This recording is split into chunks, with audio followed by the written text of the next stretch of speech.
আসসালামু আলাইকুম দর্শক, আজকে হলো পহেলা বৈশাখ, শুভ নববর্ষ আর 1432 সাল। আর নারায়ণপুর হচ্ছে ঐতিহ্যবাহী এই বৈশাখী মেলায় বিভিন্ন লোক আসে, বিভিন্ন ধরনের তারা মেলা খেলায় বিভিন্ন জিনিসগুলো সামগ্রী নিয়ে আসে। তো কাকারা আসছেন, এনারাও হচ্ছে যে বিভিন্ন লোহার তৈরি জিনিসপত্রগুলো নিয়ে আসছেন। তো কাকার মুখ থেকে শুনি যে আজকে বেচকিন কেমন হলো। কাকা আদাব। আদাব।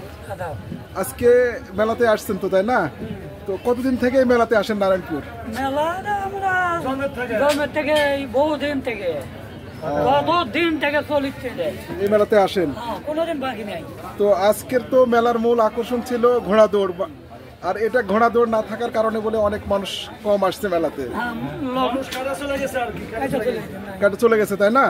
আর এই জন্য আজকে তুলনামূলক বেচকিন অনেকটা কম, অনেকটা কম। মানে মূল আকর্ষণ না থাকার জন্য বেচকিনটা অনেকটাই কম, তাই না দাদা?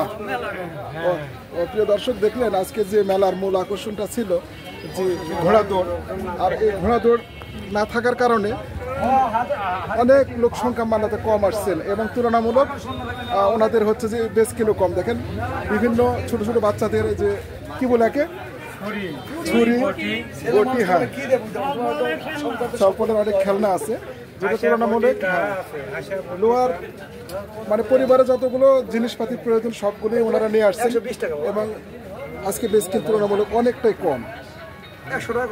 আর মূল আকর্ষণ যেটা ছিল ঘোড়া দৌড়, এটা না থাকার জন্য আসলে বেচকিনটা অনেকটাই কম, অনেক লোকেরা এতে মর্ম হতো।